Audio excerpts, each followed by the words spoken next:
Protestantismo verdadero y falso. Novena parte.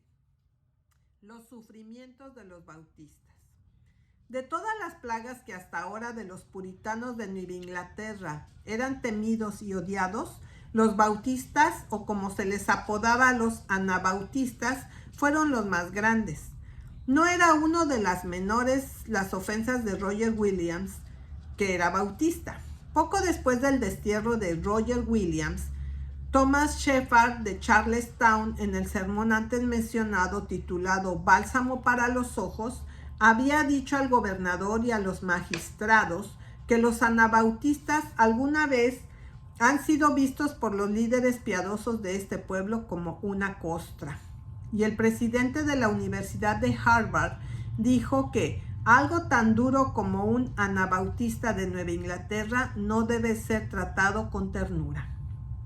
De acuerdo con estos principios, por lo tanto, el Tribunal General de Massachusetts en 1644 ordenó y acordó que si alguna persona o personas dentro de esta jurisdicción condenan abiertamente o se oponen al bautismo de niños o ir en secreto para seducir a otros de la aprobación o el uso de la misma, o dejar intencionalmente la congregación en el ministerio de la ordenanza, o negar la ordenanza de la magistratura, o su derecho y autoridad legales para hacer la guerra, o para castigar a los infractores de la primera mesa, y comparecer ante el tribunal de forma intencionada y obstinadamente a continuar en él.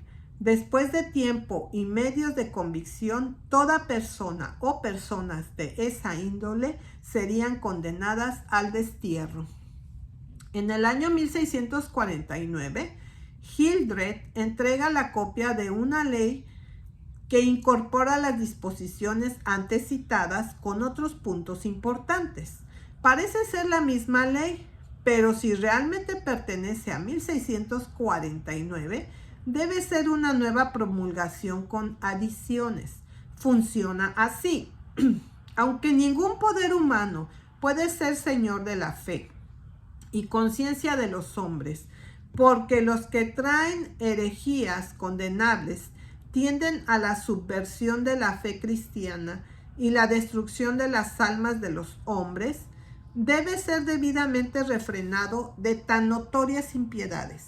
Por lo tanto, cualquier cristiano dentro de esta jurisdicción, ¿quién irá a subvertir o destruir la fe del cristiano o religión al abordar y mantener cualquier herejía condenable, como negar la inmortalidad del alma o la resurrección del cuerpo o cualquier pecado del que se ha arrepentido en la regeneración, o cualquier mal hecho por el hombre exterior para ser contado como pecado, o negar que Cristo se dio a sí mismo en rescate por nuestros pecados, o afirmar que no somos justificados por su muerte y justicia, sino por la perfección de nuestras propias obras, o negar la moralidad del cuarto mandamiento, o condenar abiertamente u oponerse al bautismo de infantes, o deliberadamente dejar la congregación en la administración de esta ordenanza, o negar la ordenanza de la magistratura o su autoridad legal para hacer la guerra,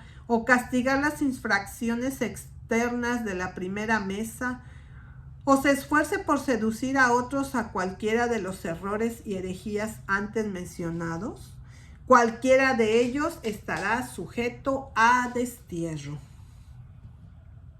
Al año siguiente, sin embargo, se presentó una fuerte petición por la derogación de la ley a causa del delito que habían sido tomados de ahí por los piadosos en Inglaterra. Pero muchos de los ancianos suplicaron que la ley continuara aún en fuerza. La ley se mantuvo, pero el representante de la colonia que fue a Inglaterra en 1646 lo explicó al Parlamento que es cierto que tenemos una ley severa, pero nunca hizo o ejecutará el rigor de la misma sobre cualquiera. Pero la razón por la cual somos reacios a derogar o alterar la ley es porque nosotros querríamos ser testigos contra su juicio, que concebimos ser de lo que concebimos ser erróneo. De conformidad con esta ley, y en el mismo año, un bautista de nombre Pintor, por negarse a dejar a su hijo ser rociado, fue llevado ante el tribunal, donde declaró que su bautismo era anticristiano. Fue condenado a ser azotado, lo que soportó sin estremecerse. Y ahora, en 1651, 3 ministros bautistas, John Clark, Abdias Holmes y John Crandall, se fueron de la plantación de Providencia a Lynn, Massachusetts, para visitar a un anciano bautista. Llegaron el sábado 19 de julio y el siguiente día que adoraron juntos en su casa privada. Mientras el señor Clark estaba predicando, 2 agentes entraron a la casa con una orden de arresto.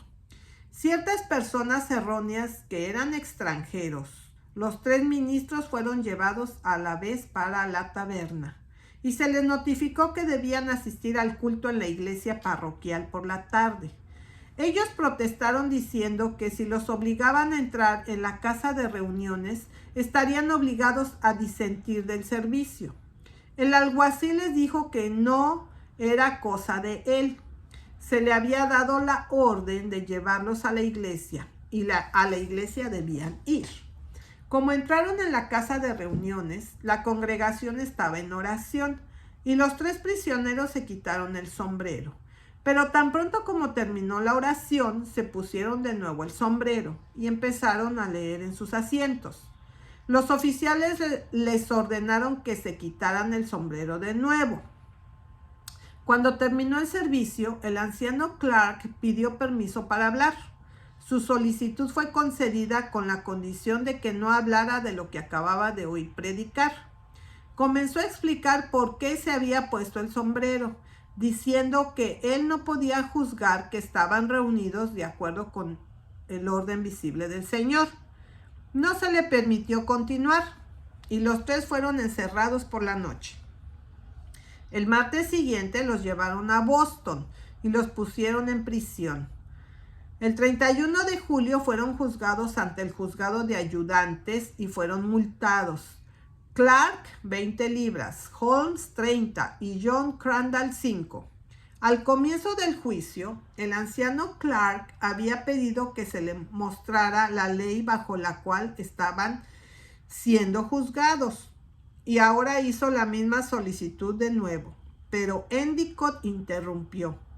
Has merecido la muerte. No voy a permitir traer esta basura a nuestra jurisdicción. Subes y bajas e insinúas secretamente cosas en los que son débiles, pero tú no puedes sostenerlo ante nuestros ministros. Puedes intentar una disputa con ellos.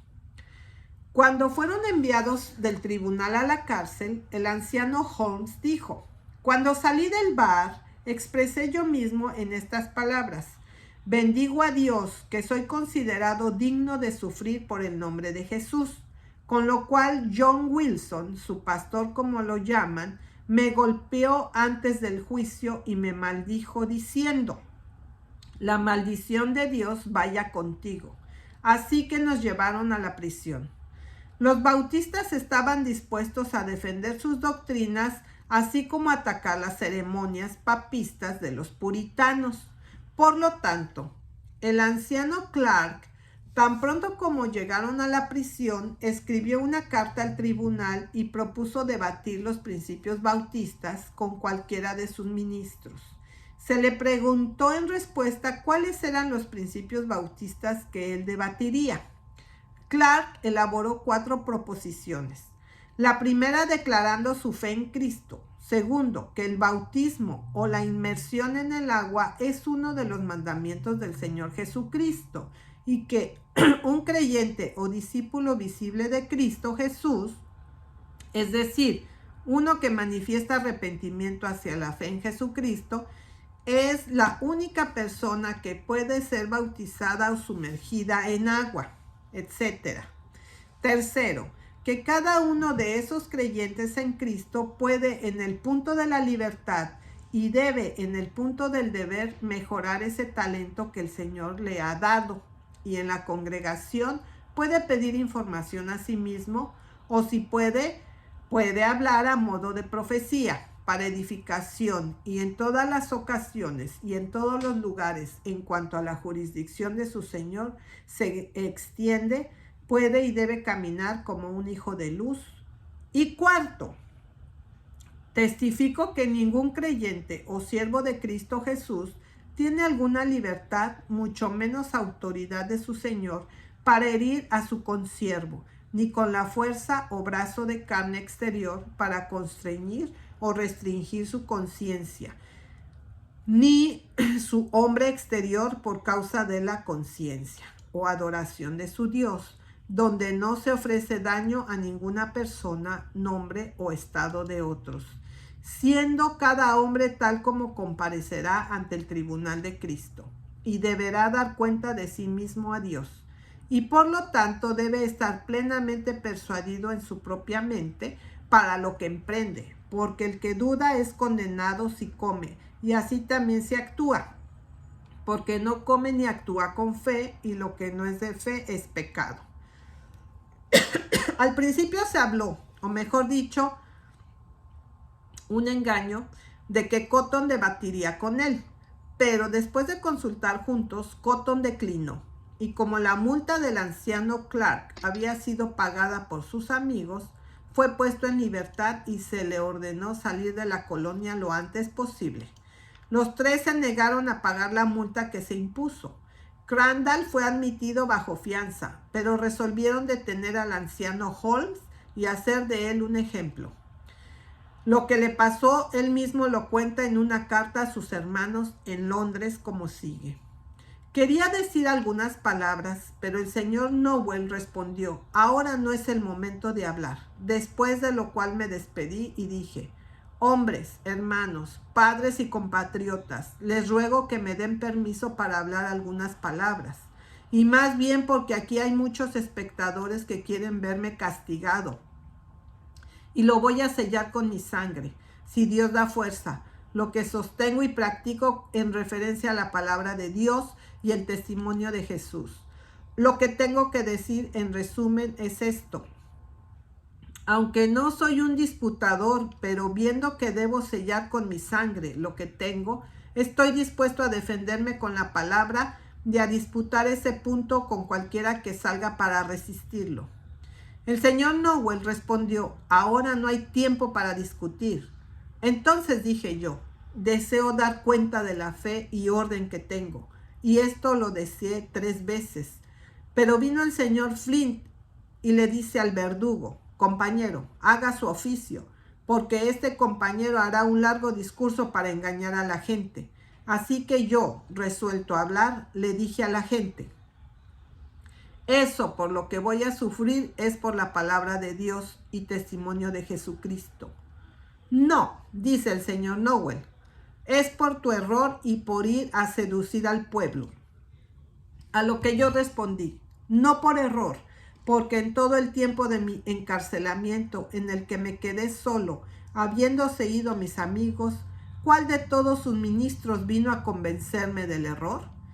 Y cuando sobre las palabras del gobernador se hizo una moción para una disputa pública y a menudo se renovó bajo términos justos y deseada por cientos, ¿cuál fue la razón por la que no fue otorgado?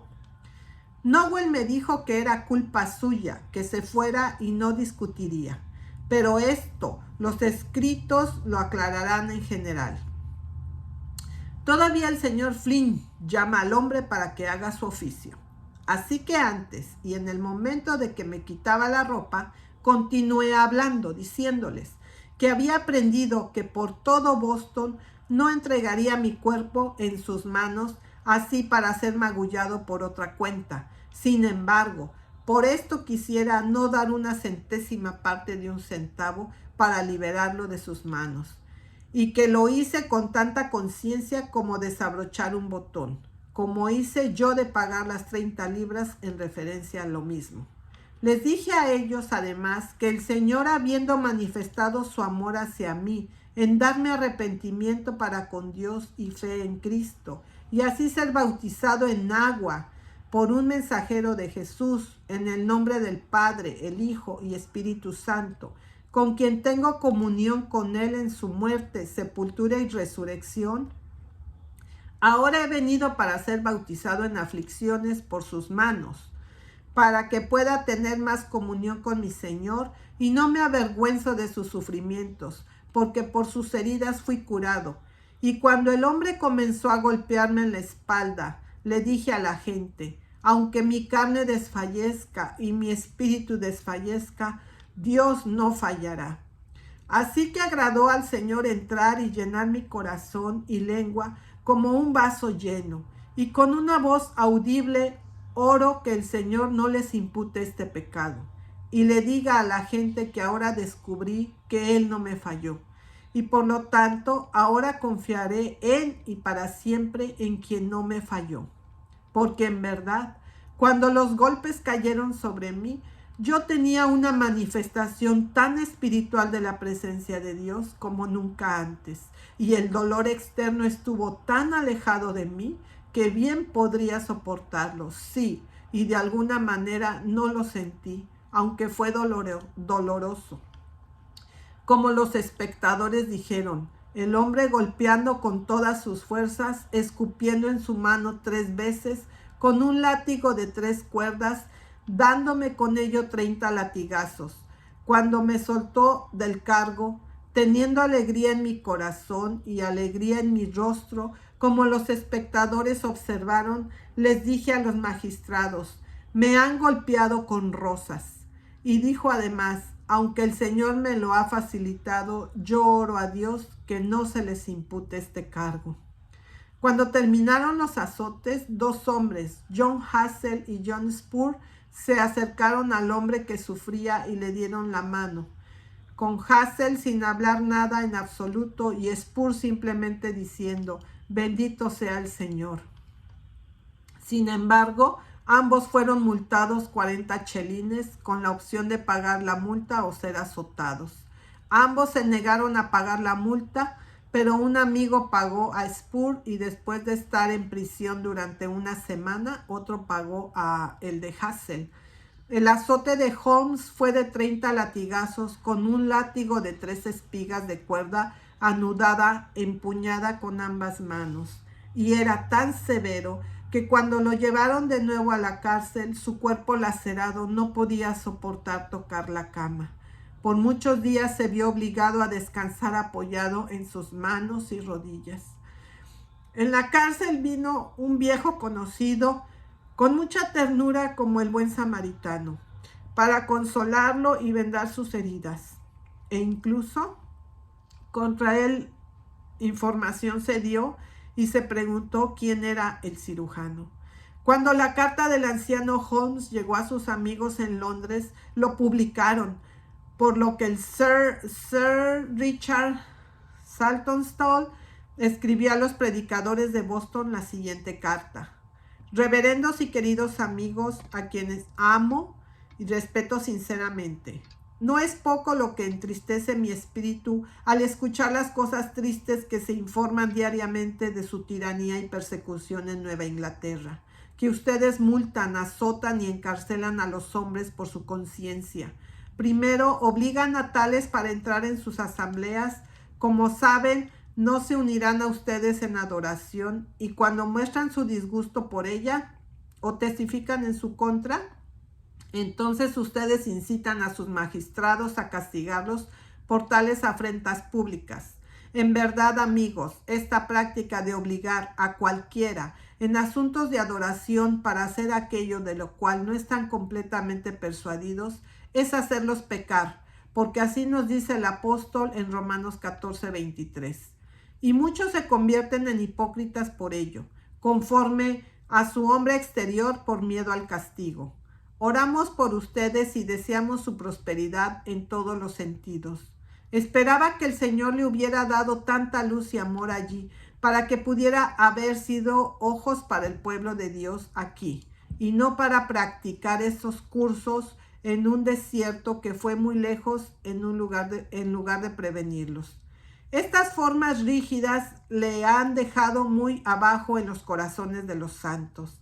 Les aseguro que los he escuchado orar en asambleas públicas, que el Señor le dé espíritu manso y humilde, que no se esfuercen tanto por uniformidad como para mantener la unidad del espíritu en el vínculo de la paz. Cuando estaba en Holanda, sobre el comienzo de nuestras guerras, recuerdo a algunos cristianos allí, que entonces tenían pensamientos serios de establecerse en Nueva Inglaterra. Me pidieron que escribiera al gobernador de la misma para saber si aquellos que difieren de usted en opinión, pero que tienen el mismo fundamento en la religión, como anabautistas, buscadores antinomianos y similares, se les podría permitir vivir entre ustedes, a lo que recibí esta corta respuesta de su entonces gobernador, el señor Dudley. Dios no lo quiera, dijo. Nuestro amor por la verdad debería volverse tan frío para permitir tolerar errores.